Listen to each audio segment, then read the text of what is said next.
Hello, I'm Coach Frank Allocco, and today I'd like to speak to you about the beauty of sport. When I was a young boy, I loved listening to the Notre Dame football games on the radio with my grandfather on Saturday afternoons. On Sundays, my brothers and I would huddle in front of the television set at 11 o'clock in the morning to watch the Notre Dame highlight show with Lindsey Nelson covering all the action. My passion for Notre Dame football grew into a very ambitious goal to one day becoming the starting quarterback for the Fighting Irish. I can recall my first practice at New Providence High School when I approached Coach Don Carpenter, their legendary backfield coach, and asked him to provide me with every drill he could to prepare me to play quarterback at Notre Dame. He looked at me and he laughed. He said, "Notre Dame? How are you going to play there when you're never going to play here? You're 5'10", 135 pounds, and you have an All-American quarterback playing ahead of you." I told him, "Don't worry about any of that. Just work with me and help me get to Notre Dame." I finally started for the Pioneers in my junior campaign, and at the conclusion of that season, I was named to the All-State team and the Kickoff Magazine preseason All-American team. I was on the radar of many of the top collegiate programs in the country, including the University of Notre Dame.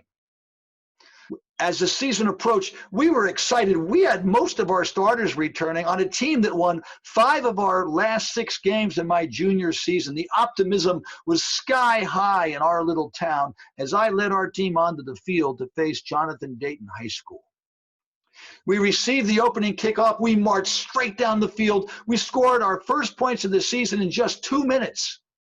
We led the Bulldogs 7-0. I remember skipping off the field, having completed both of my passes, one for a touchdown. This was truly going to be a special, special season. In our second series, I ran around the right end. I faked an option pitch to our running back. I cut up the field and crashed into the defensive back. As I hit the ground, I knew something was wrong. I begrudgingly jogged off the field, and I was examined by our team doctor. The dejected look on his face said it all. But he sadly informed me that I had broken my left collarbone, and my season was over. I was inconsolable as my father and I walked off that field and entered the ambulance for the short ride to Overlook Hospital. I knew that my dreams, along with my collarbone, had been shattered. But in the emergency room, my father and brother Jerry were incredibly supportive. They convinced me that this was all part of God's plan and his way of directing me toward a different future, and that this early injury would give me plenty of time to heal and be ready for a great basketball season. I felt better as we left the hospital.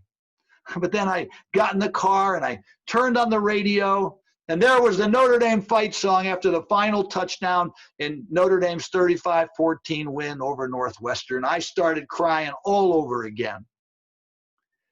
Most of the colleges that were recruiting me sent me letters expressing their disappointment in my injury, but they presented the cold facts that they did not recruit players who didn't play their senior year. I was fine with that, as I was totally committed to concentrating on basketball, and I was ready to put my football aspirations behind me. In the midst of our basketball season, Coach Joe Yanto, a Notre Dame football coach, came to one of my games and afterwards extended an invitation for me to make an official visit to Notre Dame. Although I was not seriously considering playing football in college, my love for Notre Dame enticed me to accept his offer of a visit early in the spring. It was pouring rain when I arrived at Notre Dame. I remember walking onto the muddy Cartier practice field, and I met the legendary coach, Ara Parsegian. Coach shook my hand and moments later told me to kneel in the huddle and imagine myself as the Notre Dame quarterback. I was a bit reluctant as I was wearing a brown polyester leisure suit with a colorful silk shirt with a wide collar that came out to here. And the outfit was completed by my brand new tan boots. Despite my style, I did as I was told, and I knelt in the mud and I remained there as the quarterback called the play, and the team broke the huddle. Coach then came over to me and said, "Stand next to me and imagine that you are standing in the pocket at Notre Dame Stadium." As the ball was snapped, their enormous defensive line attacked the quarterback and me, and I almost passed out. I had grown to 167 pounds, but I was shaken. I was scared to death. I went up to an assistant coach and told him I wasn't feeling well from my flight and asked if I could leave practice. I returned to my hotel room. I collapsed on the bed and I cried, knowing that I didn't want to play football anymore. After a great dinner with coaches and players, I took a walk around the campus to sort things out. The campus was truly majestic that night, as the earlier rain had turned to snow with a freshly fallen blanket covering the ground. I wandered by the Twin Lakes, and my eyes were drawn to the beautiful candle-lit grotto in the distance. I approached that grotto and I knelt in prayer. I asked for help. I asked for guidance. I asked for courage to tell my coaches, my family, and my friends that I wasn't going to play football at Notre Dame. It was a restless night of tossing and turning, but when I awakened, I walked across the campus to Coach Parsegan's office, where he greeted me and compared me to another New Jersey native, my hero, the talented Joe Theismann. He then offered me a full scholarship, told me to go home, talk to my parents, and then get back to them. I assured him, I said, "Coach, I don't need to do that. I'm ready to commit right now." My initial apprehension and confusion was overcome by the lure and love of Notre Dame and the magnetism of Coach Parsegan. I went home to New Jersey and began my preparation. And when I returned to campus in the fall, I was filled with high hopes.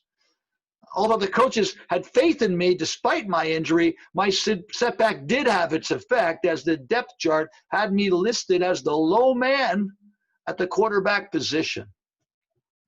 I gradually worked my way up on that crowded list and ended up being the backup quarterback to Tom Clements, an amazing quarterback who would lead us to the 1973 national championship. After 4 years of serving as a backup, my fate changed during my senior year when Coach Parsegan approached me and presented me with the chance to stay a 5th year at Notre Dame, where I would have the opportunity to be his starting quarterback. I instantly jumped at this incredible offer. I accepted this second chance to fulfill my dream and compete alongside my beloved mentor. The last game of that senior year saw us suffer an awful second-half meltdown versus USC at the Los Angeles Coliseum. But despite that untimely loss, we received an Orange Bowl bid and a rematch versus #1 ranked Alabama. Prior to that game, we received the news that Coach Parsegan would be retiring after the conclusion of the Orange Bowl game. I was shocked by this news and uncertain of my future. But throughout that turbulent time, our team maturely put all those distractions aside, and we ended the era bouncing back to defeat the legendary Bear Bryant and the #1 ranked Crimson Tide 13-11, derailing their national championship aspirations for the 2nd year in a row. A week later, I visited with our new coach, Dan Devine, the former coach of the Green Bay Packers, and decided to stay for the 5th year. As spring practice began, I was the designated starting quarterback and performing well, throwing accurately to Ken McAfee, our outstanding tight end and my favorite target. But on one of the final scrimmages of the spring, I was rolling out to my left and was tripped by the grasp of an inside linebacker. And as I began to fall, I put my right hand down to gather my balance as a defensive end dove on my right shoulder. The impact of that tackle separated my right shoulder. I was devastated by another derailment of my dreams, but felt better when Coach Devine came to visit me in the hospital.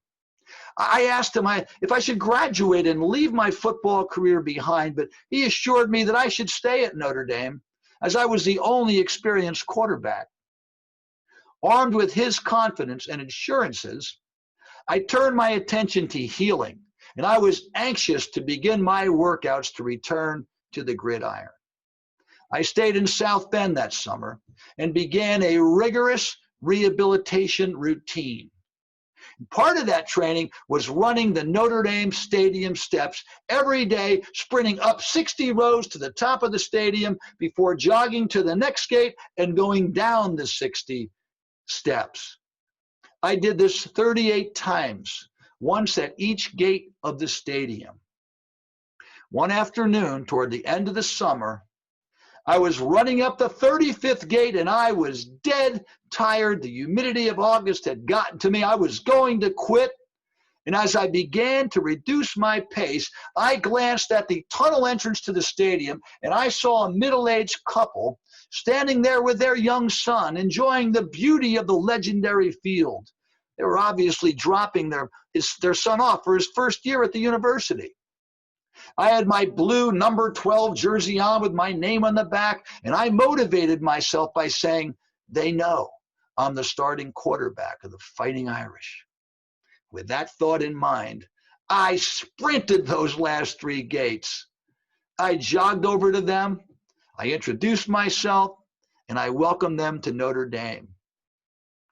All was going according to plan until the end of the summer, when I was informed that I needed a second minor surgery to remove the Merceline tape that had secured my clavicle and kept my shoulder intact during the healing process.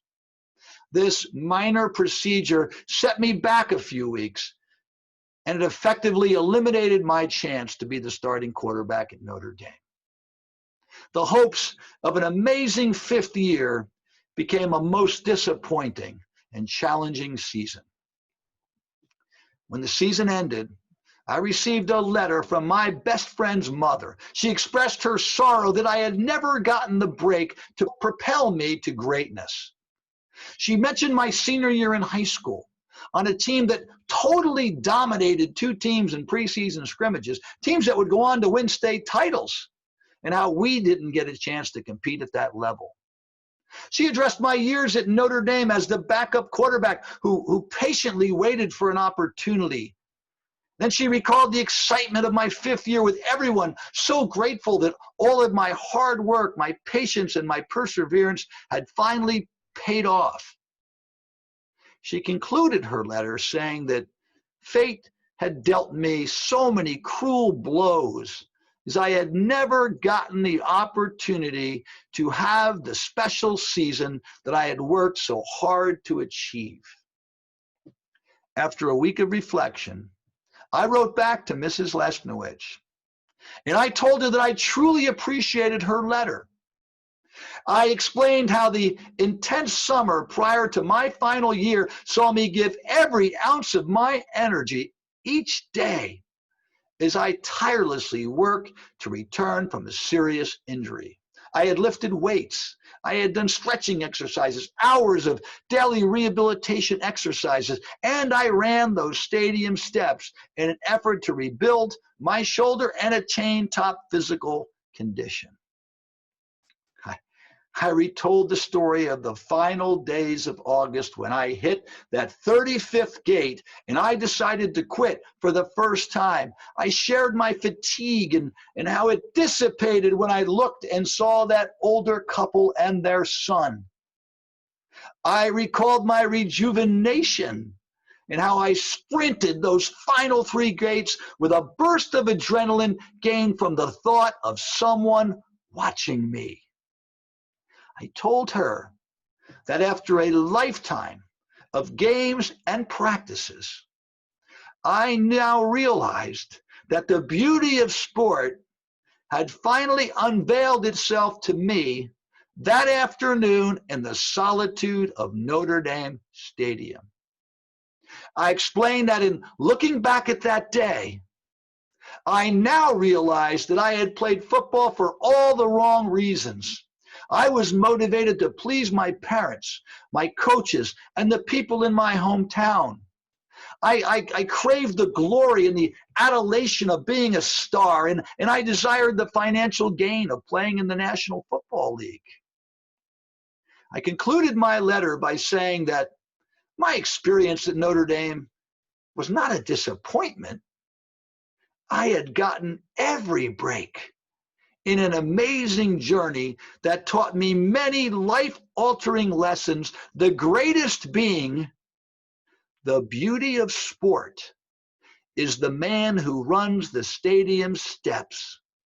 When the seats are empty, anyone can run them when they are full. As we approach the pursuit of our dreams, it is essential to gain the maturity to understand the real lessons presented in the beauty of sport. Because beneath the championship games, the last-second heroics, and the honor and the adulation lies the spiritual solitude and beauty of the journey. Real success is not measured by the fulfillment of your goals. It's the realization that you gave your best, that you responded to adversity, and that you accepted success and failure with the same demeanor. It is those fundamental principles of learning taught through the medium of sports that will lead to success in the real game of life. Keep listening, keep learning, and strive to be your best. And remember, excellence doesn't take days off.